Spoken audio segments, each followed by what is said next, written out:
क्योंकि मेरे हिसाब से आइडली हमें इस टाइम पे पाकिस्तान के साथ नहीं खेलना चाहिए था, बट हम उस कगार पे खड़े हैं कि पाकिस्तान की इकॉनमी कुछ भी नहीं है। उनको अगर मोहरा बना के लड़ाई लड़ना चाहे तो वेस्ट के लिए बहुत सही तरीके से फिट होता है। क्योंकि आप ये सोचिए, अभी हमने ऑपरेशन सिंदूर देखा, इतना कुछ हुआ, उसमें ऐसी क्या मजबूरी है इंडिया की कि इंडिया को पाकिस्तान के साथ ये मैचेस खेलने पड़ रहे हैं। शायद 1971 के बाद पहली बार सिविलियंस इन्वॉल्व हुए हैं जहां पे लड़ाई में उन्हें भी कुछ ना कुछ फेस करना पड़ा।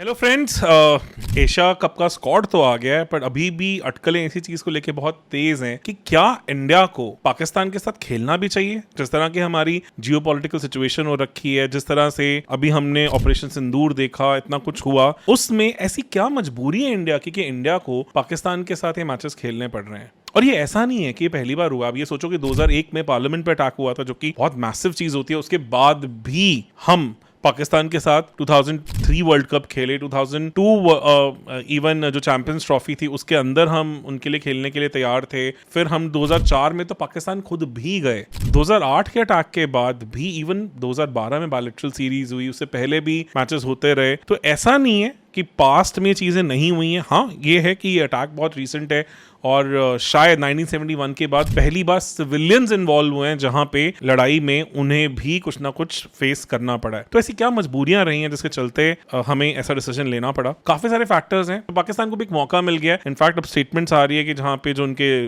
आर्मी जर्नल है वही कह रहे हैं कि वो भी इंडिया को FATF जो है, जो फाइनेंशियल टास्क फोर्स है, जो टेरर और मनी लॉन्ड्रिंग के अगेंस्ट पूरा ट्रैक रखती है, उसमें लेके जाए और इंडिया को भी डिस्कशन का पार्ट बनाए। क्योंकि अब तक हम कोशिश करते रहे कि हम पाकिस्तान को ब्लैकलिस्ट या ग्रे लिस्ट में पुश करें, तब उनको भी मौका मिला। उसके रीजन है काफी सारे। उसके एक रीजन मेजर ये भी है कि India as an economy grow करी है। ब्रिक्स नेशन अपने आप में एक अलग पैरेलल इकोनॉमी के रूप में ऊपर आ रहे हैं, जो कि वेस्टर्न वर्ल्ड नहीं चाहता है। इसीलिए उनका नैरेटिव अलग डायरेक्शन में हमने देखा कि एकदम से ट्रंप ने यूक्रेन वॉर का ब्लेम भी इंडिया पे डालना शुरू कर दिया कि हम रशिया से तेल खरीद रहे हैं, जिसके चलते वो वॉर फंड हो रही है। और वो अपनी चीजों को ऐसे भूल रहे हैं जैसे कि वो यूरोप गैस खरीदता है, उसके बारे में कोई बात भी नहीं कर रहा। तो ये सारी चीजों के कारण समाव हमें लगा कि ऑपरेशन सिंदूर में जो मीडिया नैरेटिव था वो इस तरह से बिल्ड हुआ कि कहीं ना कहीं हम जो चाहते थे कि पाकिस्तान कॉर्नर हो, उसकी जगह वेस्टर्न वर्ल्ड ने इंडिया को कॉर्नर करने की कोशिश की है। ऐसे में as a country which is very neutral globally, और हम बहुत ज्यादा चीजें खराब कर भी नहीं सकते, तो ऐसे में क्रिकेट हमेशा से एक सॉफ्ट डिप्लोमेटिक पावर की तरह यूज किया गया। पहले भी हुआ है, ऐसा नहीं है कि नहीं हुआ है। जहां पे आपको एक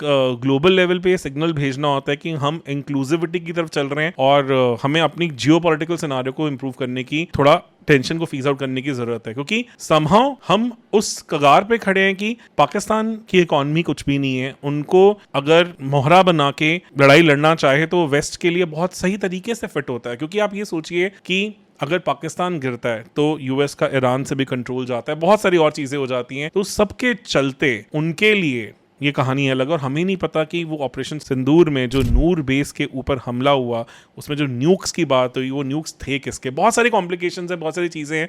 पॉलिटिक्स में नहीं जाते, इस चैनल का कभी वो फोकस भी नहीं रहा है। पर एज एन इंडियन सिटीजन हमें ये समझना पड़ेगा कि हमारी गवर्नमेंट की टोटल इंटेंशंस क्या है। हाँ, मैच आप बॉयकॉट करना चाहते हो, बहुत अच्छी बात है, क्योंकि मेरे हिसाब से आइडली हमें इस टाइम पे पाकिस्तान के साथ नहीं खेलना चाहिए था। बट एज अ गवर्नमेंट मजबूरियां बहुत अलग हैं, क्योंकि हमें देखा कि ग्लोबली हम थोड़े से कॉर्नर हो रहे हैं। हमें सैंक्शंस के थ्रू निकलना पड़ रहा है, जो इतने सालों से कभी नहीं हुआ था। हमने जब 98 में न्यूक्लियर ब्लास्ट किया था, हम न्यूक्लियर पावर बने थे, तब भी हमें इतने मेजर सैंक्शंस का सारा नहीं लेना पड़ा था। उसका भी फायदा पाकिस्तान ने उठाया था। उन्हें पता था कि 99 में कारगिल वॉर के टाइम पे the western sentiment is becoming little negative towards India, और उसको वो यूज करके कहीं ना कहीं कारगिल एंड ऑल के ऊपर कब्जा करना चाहते थे। बट एज वी नो, हमारी ब्रेव आर्मी ने ऐसा होने नहीं दिया। तो ये चीजें रही हैं। तो एक नोटोरियस एलिमेंट है पाकिस्तान, जिसे वेस्टर्न वर्ल्ड कठपुतली की तरह नचाता है काफी सालों से। तो वो यूएस का एक सूडो स्टेट ही था, और उस तरह से वो एक सेंट्रल एशिया में अपना पावर बैलेंस करने की कोशिश करता है। तो वहां पे इंडिया को थोड़ा बगर पिक्चर पे देखना पड़ता है। आप इसे क्लासिकल एग्जांपल लगा सकते हैं कि इंडिया के लिए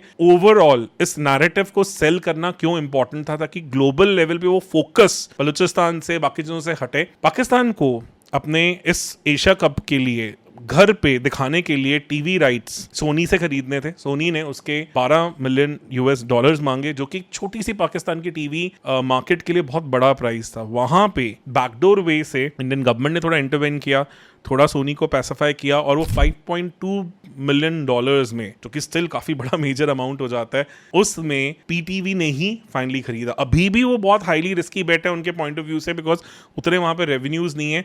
बट अगर ऐसा ना होता तो पूरा एशिया कप पाकिस्तान क्राउड के लिए ब्लैकआउट होता, वो देख ही ना पाते इसे। और जो इंडिया का पर्पस है कि फिर से हम थोड़ा डिप्लोमेसी क्रिएट करें, क्रिकेट में उन्हें उलझाएं, ताकि वो जो फोकस बन रहा है बलूचिस्तान की तरफ, उन सब चीजों की तरफ, या जो वेस्टर्न प्रेशर बन रहा है हमारे ऊपर, जिसमें यूएस के आर्मी जनरल को बारी बारी वो बुला के ऐसे सरताज पहना रहे हैं जैसे कि पता नहीं वो क्या करके आए हैं। एक हारा हुआ आदमी जिसने बुरी तरह अपनी कंट्री की बैटल लूज की है, उसे नवाजा जा रहा है। वहां पे पाकिस्तान बातें कर रहा है कि ट्रंप को नोबेल प्राइज मिलना चाहिए। ये सब आप एक बिगर पैटर्न समझें कि किस तरह से ओवरऑल कहानी चल रही है यहाँ पे। This is how cricket has always been used by the Indian government in a very sophisticated manner as a very good diplomatic political soft tool. सही है गलत है ऑब्वियसली हम सबकी उसको लेके हमेशा एक धारणा बनी रहेगी, और मेरे हिसाब से वो गलत नहीं है अगर मेजॉरिटी इंडियन ऑडियंस ये डिसाइड करती है कि हम इस एशिया कप को नहीं देखने वाले हैं। बट आप थोड़ा सा ब्रॉडर लेवल पे भी सोचें कि गवर्नमेंट की क्या मजबूरियां, क्या चीज़ें हैं। तो before we corner our country, corner our political brass, I think we have to dig little deeper into it. ऐसे में इंडिया का स्टांस क्या है, इंडिया क्या चाहती है आगे की क्या चीज़ें हों। इंडिया ने बायलैटरल खेलने के लिए तो पहले भी मना किया था, अब भी वही रहेगा। पाकिस्तान इंडिया आएगा किसी आईसीसी टूर्नामेंट के लिए तो हम ऑब्वियसली उन्हें वेलकम करेंगे, वो हम पहले भी करते आए, तो हमने वही स्टांस अभी भी रखा है, क्योंकि हम एक इंक्लूसिविटी वाली की तरफ जाना चाहते हैं। बहुत सारी चीज़ें हैं सोशल मीडिया नैरेटिव में वो थोड़ा सा जीत पाए हैं, क्योंकि कहीं ना कहीं टिकटॉक एक ऐसा प्लेटफॉर्म है जो वेस्टर्न वर्ल्ड बहुत देखता है। हमारे यहाँ बैंड था तो हम वहां पे उस हिसाब से चीजों को नहीं चला पाए। उन्होंने बहुत सारे फेक नैरेटिव सेल किए, बहुत कुछ सेल किया, वेस्टर्न मीडिया उनके साथ जुड़ गया, 5 हमारे जेट्स गिर गए, ये हो गया वो हो गया, बहुत कुछ आया जो कि सब कुछ फेक था। बाद में सब ने मतलब इवन रफाल ने भी, जिनकी कंपनी है पेरेंट कंपनी, उन्होंने भी बोला कि ऐसा कुछ नहीं हुआ, कोई रफाल्स नहीं गिरे, हमारे पास तो पूरे सिग्नेचर्स होते हैं, सब होता है, इट इज़ नॉट पॉसिबल।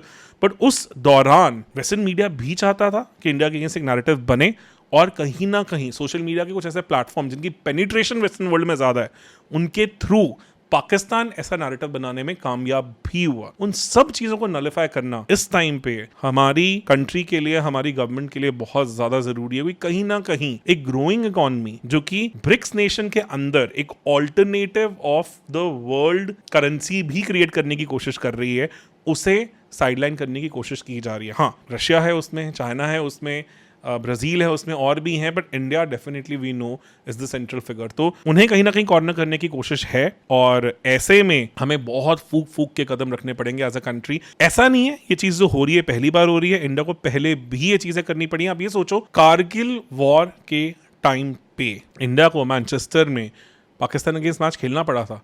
हम सुपर 6 में ऑलरेडी ऑस्ट्रेलिया से हार चुके थे, तो हमारा सेमीफाइनल में जाने के चांसेस वैसे भी ऑलमोस्ट नेक्स्ट टू नेग्लिजिबल थे। वहां पे भी हमें ड्यूरिंग द वॉर मैच खेलना पड़ा था, बिकॉज ये चीजें हमारी एक, देखो जब भी एक इंसान ग्रो कर रहा होता है उसे चीजें बहुत अलग तरीके से देखना होता है। आपको हमेशा ये आपके बड़े बुजुर्ग भी बता रहे होंगे कि जिसके पल्ले कुछ भी नहीं है लूज करने के लिए, उससे सबसे ज्यादा डर के रहना पड़ता है, क्योंकि वो अपना नुकसान कराने के लिए भी तैयार हो जाते हो कि उसके पास कुछ है ही नहीं है। तो इस तरह से इस टाइम पे पाकिस्तान उस सिचुएशन में खड़ा है जहां पे वेस्टर्न वर्ल्ड उसे कठपुतली की तरह बहुत तरीके से यूज कर रहा है इंडिया के अगेंस्ट एक नैरेटिव बिल्ड करने का, और एकदम से आप देख रहे हैं सैंक्शंस, ये वो बहुत कुछ आया है।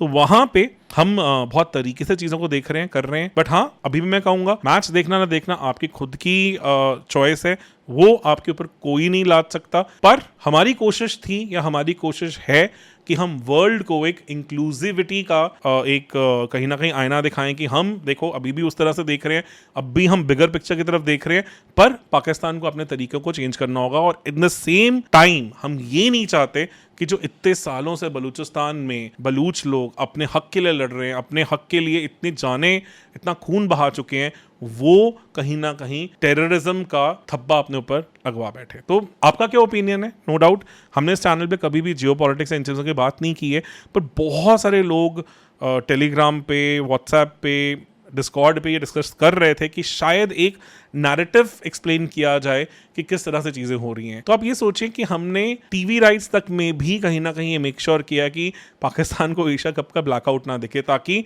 उनकी जो आवाम है, उनके जो लोग हैं, वो कहीं ना कहीं जो इस वेस्टर्न नैरेटिव के कारण अलग डायरेक्शन में सोच रहे हैं उनको वहां से हटाया जाए, ताकि इंडिया को ओवरऑल और ज्यादा अपने इमेज को लॉस और अपने फ्यूचर प्लान्स को लॉस होते हैं वो ना दिखना पड़े। कमेंट सेक्शन में प्लीज आप बताएं आपका क्या इसको लेके नैरेटिव है। Definitely I am not a geopolitics expert, मैं जितना लिमिटेड डिस्कशंस अपने फ्रेंड्स और जो इन चीज़ों में लोग हैं उनसे कर पाया हूँ उसके बेसिस पे I've been able to present my views, but definitely it cannot be a complete picture. There are experts जिन्होंने बहुत अच्छे इसके ऊपर व्यू पॉइंट्स रखे हैं, तो और आई एम वेरी श्योर कि इस चैनल को देखने वाली इतनी इंटेलिजेंट जो जनता है उनके पास भी इसको लेके बहुत अमेजिंग नैरेटिव्स होंगे।